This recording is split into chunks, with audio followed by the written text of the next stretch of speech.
Ang green bone po kasi sir ma'am, bihira lang yan sa mga taong namamatay. Ang ibig sabihin ng green bone, hanggang sa huling sandali ng tao, ang isip niya pa rin yung mga mahal niya sa buhay. Goodwill, good luck bone kung tawagin ang green bone. Kaya ko po pinapapicturean sa inyo para ipagbigay alam nyo rin sa mga kakilala at kaibigan. Nasa YouTube, sa Google, ipagtanong kay Father kung bakit may mga taong namamatay na may green bone at kung ano ang kahalagahan nito sa mga naiwan.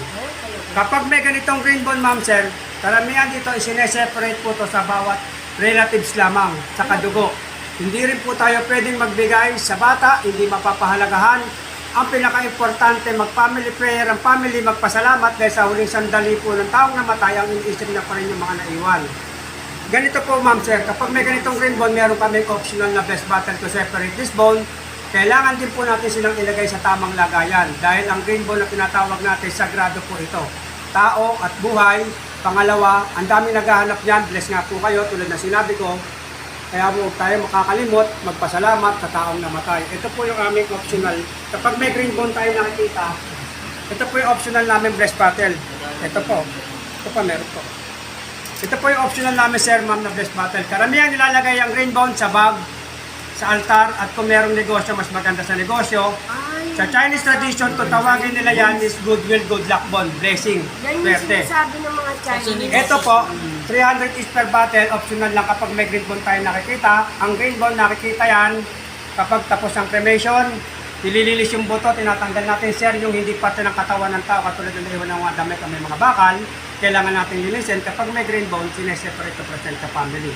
300 is per battle, huwag na huwag magbibigay sa ibang tao at sa bata.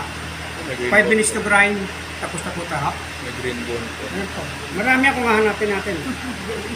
Ito, separate, 5 minutes to grind, tapos na po ang ating cremation. Hindi po pwede naman yung picture para ipagtanong sa ibang tao. Uy, magaling magpapatalo mo. Igagrind. Lahat yan sir, igagrind na gagawin yung ano. Ito po, igagrind natin ng 5 minutes. Ito po, sineseparate green bone. Yan.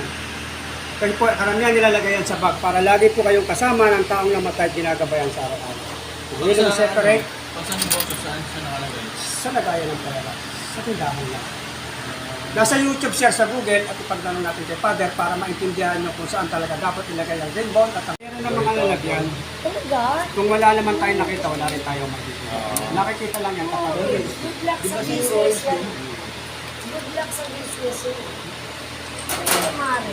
Mari sa amin. Kahit si... Salamin ba yan yung battle sir? Pero office na po. Pero po sa- Si Mayor o. Pwede rin po sana, pwede rin dito. Saka Sa office mamaya. tatandaan. Sabi niya yun daw na. Dito sa office stop. 5 minutes, papakita namin yung abo. Tapos na po yung ating cremation. Condolence po sa family, marami po salamat po. Ang galing yung... Nabasa information kung tama natin.